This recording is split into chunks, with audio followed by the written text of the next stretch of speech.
So as you can see, the bottom of our sink is really cluttered. It did start out organized. I even put in 2 lazy Susans and some racks to try to utilize the space, but over time it just wasn't enough. And what I really like about this new under the sink storage I'm going to get is that it has 2 levels. So I'm going to be utilizing more space, and hopefully we can turn this mess into a beautiful, nice, aesthetically pleasing under the sink area.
So now it's time to remove this hideous tape. If you're wondering how this got here, when I first bought the house about 4 years ago, there were some openings near the pipes, and during the winter time, field mice were coming into the sink area. I panicked and I stuffed the openings with Brillo pads soaked with TSP, patched it up quickly with this tape, and this is how we got this ugly mess. So the goal is to keep it covered so that it still does the job, but that it looks nice and neat.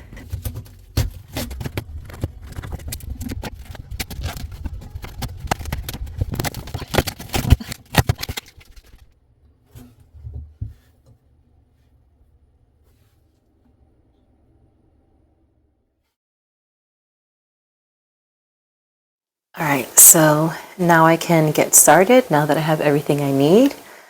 I purchased some contact paper to cover that back wall where the holes are and where the piping is. But before I do that, I'm going to fill in the cracks with tight foam. I have my X-Acto knife so I can cut off the excess. Then my scissors, measuring tape, and my little Cricut tool so I can make sure that the contact paper is nice and smooth.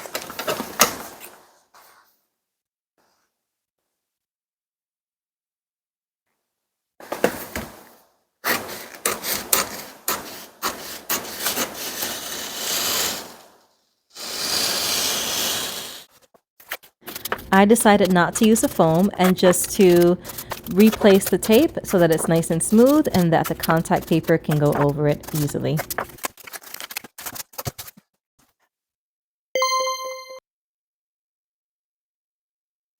So the tricky part with the contact paper is going to be knowing where to cut the holes for the pipes. So there's 3. So I'm going to go ahead and measure and see if I can trace where those holes are onto our contact paper.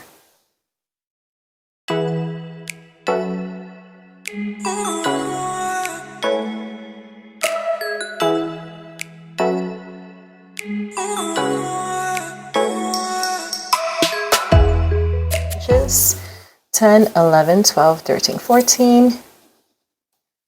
And the last one was 18.5 inches. So we're going to go from 14, 15, 16, 17, 18 and a half.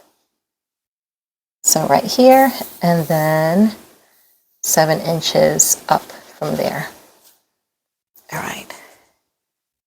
So that's where the hole starts. So I'm going to kind of cut a hole, but I'm going to cut a line going down here so that I can kind of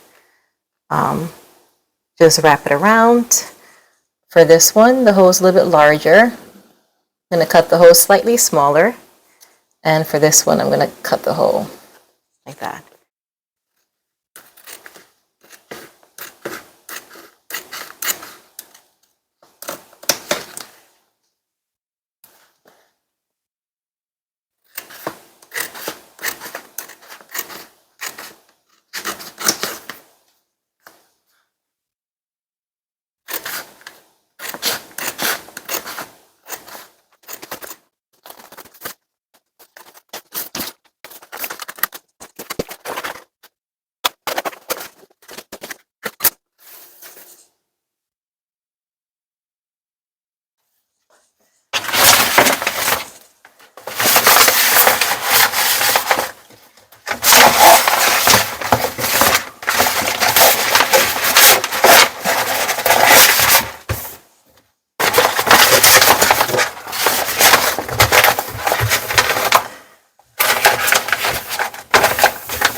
So it's not perfect, but it definitely looks way better than before.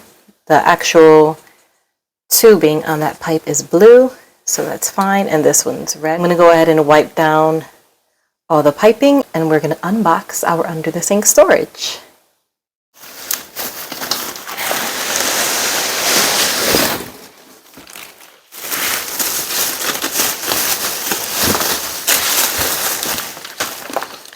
Nice and simple instructions. These must be the shelf covers.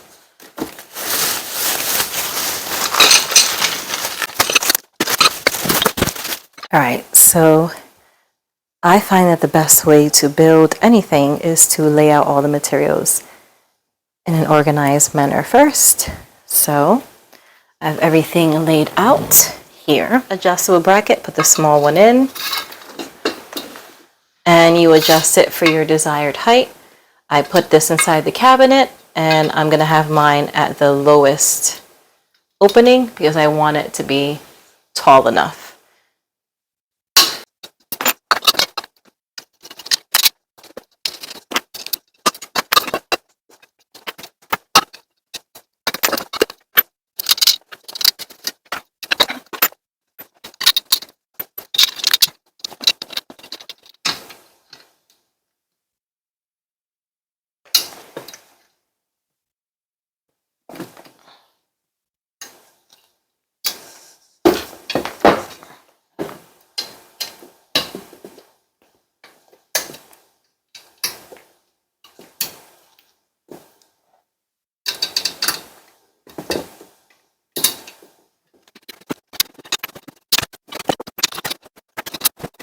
So for anyone who bought this same under the sink storage, you have to make sure that when you install the baskets, that they both pull out at the same end.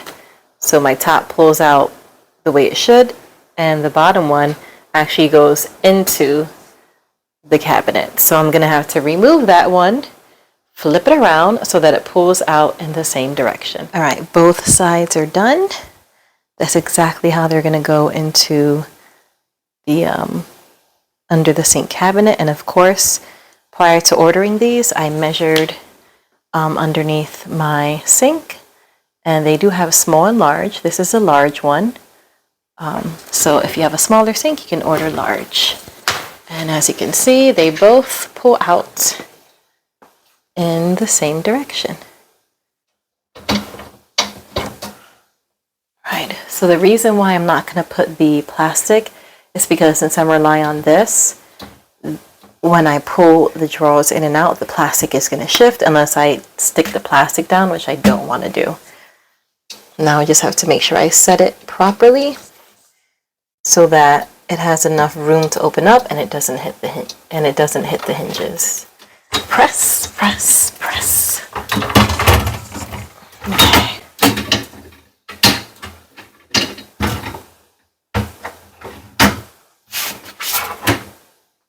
So it automatically stops there. It's not being prevented by the hinges. You got to push it a little bit away from the wall. Perfect. And now I know exactly what to do with the second one. So both sides are in successfully.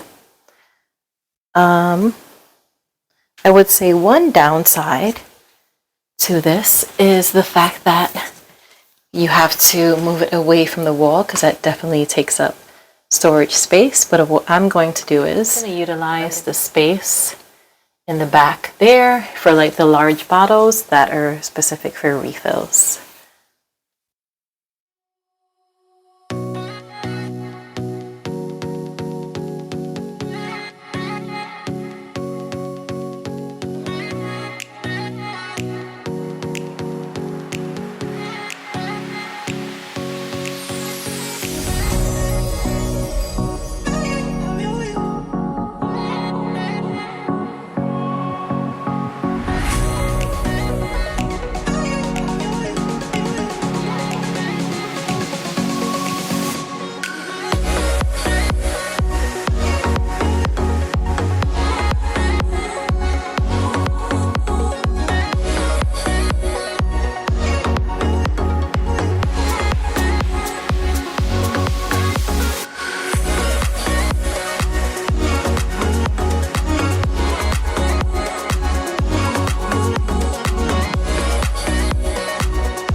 so on the top left little bin, I put our sponges and our magic erasers.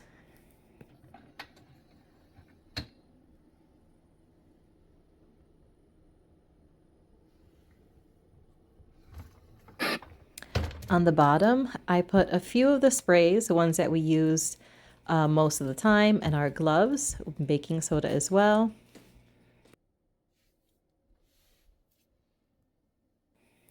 On the right hand side, on the upper section, I put all of our Brillo pads and scrubbies, including our Scrub Daddies.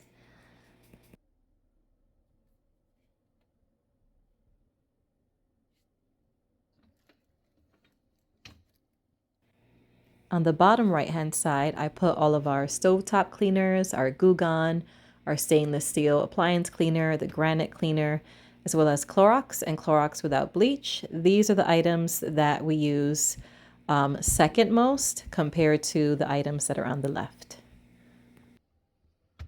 And in the very back of the sink, I have all the large bottles that we use to refill everything.